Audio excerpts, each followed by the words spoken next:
Gather round, friends, for as the hearth stirs on this silent night, pages begin to turn, and another one of the amazing tales of Volo, the expert explorer and recounter, grows near.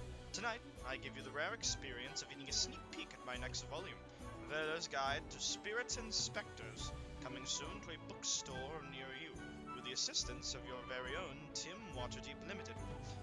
Now settle down and grab a drink, and while you're at it, grab one for this humble author. Now, we begin. This is a small excerpt from a chapter known as The Curse of Death, and highlights the exciting adventuring group I traveled with while on a faraway trip on a dangerous and mysterious island known as Schult. But more on that later. For now, we speak of the Embers, refired! He pulls out a book and begins to turn the pages. During my ventures into the unknown, I entered into the deadly jungles of Schult to act upon an anonymous tip I had from my many constituents. They claimed that a massive source of necrotic energies had been known to lurk somewhere upon the island, and death itself lingered around every corner, sometimes taking physical form. Eager to unearth the menagerie of mystery linked to these strange happenings, I purchased a voyage to the island. When I arrived, I was met with countless fans, just like many of you, dear readers. And even better, they were all in one of the loveliest destinations I have ever had the pleasure of visiting, a port city known to the locals as Port Nyanzaru. This city is truly a jewel that somehow managed to stick out in the dangerous and mysterious islands of Schult. This trade city is open to all, as well, and is well protected by a magnificent set of walls, so well decorated you would not be foolish to mistake them as standing works of art themselves. Nyanzaru's culture borrows from all across the Sword's Coast and beyond, while still managing to never forget its roots, sporting a variety of merchants and vendors from all sorts of magnificent places, with all manner of amazing stories to tell should you spare them some time to tell it. But best of all, my time spent here were the courageous few I met along the way that agreed to escort me right into the enigmatic jungles of Schult. These brave few called themselves the Embers Rekindled, who appeared to be affiliates with Baldur's Gate's own Flaming Fists. To you, dear readers, I introduce the members of this band, of which I had the honor to travel with in my time spent in the jungles. The first I can mention would be the Fiery Sentinel, who, though appearing rather unassuming at first, would quickly show you just how wrong you were to ever underestimate them.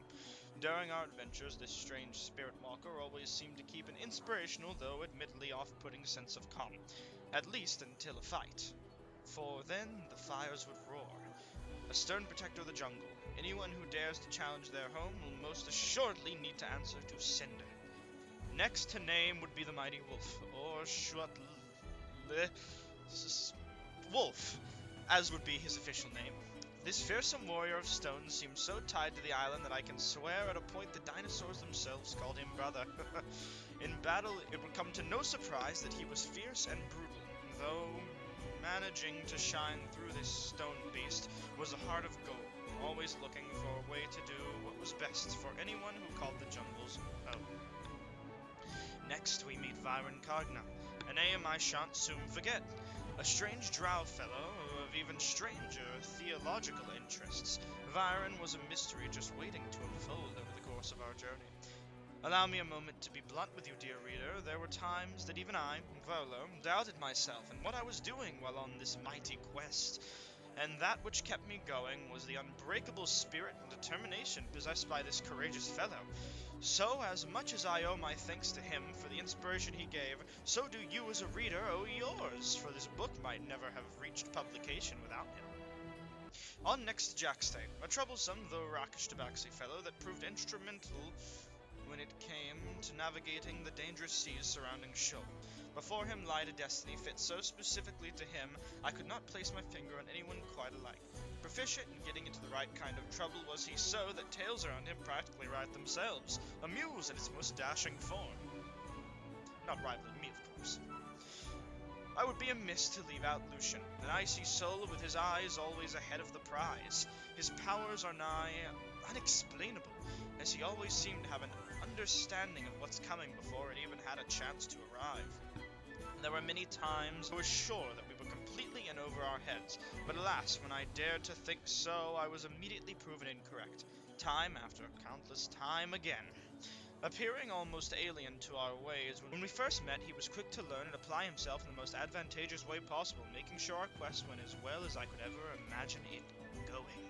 Last, but most certainly not least, was someone I'm happy to call my friend, right next to me today, named Dragonbait. Though officially not a member of this group I speak of, he might as well have been, as he always seemed to have something up his sleeve when all hope seemed lost, and never seemed to waver when danger reared its head. A friend to all he met, and never one to give up, no matter how dire the situation might have been. Dragonbait is truly one of the kindest souls you could ever meet. The story I weave for your eyes to feast upon follows the adventures of myself and these heroes as we wade through thick and thin, challenged with death and mystery everywhere we went. But when traveling with these fellows, there is never a dull moment. If there's anything I've ever been more positive about, it's that this book will not be the only place you will hear of these fine fellows, as the amount of lives they manage to change, including my own, will echo their names further than some of them might ever know. This is another tale of the great Volo and his comrades, the Embers Reforged. These are their stories as they venture into the dangerous unknown, to face threats unmatched, saving lives uncounted. So, dear reader, join me in one of the greatest tales ever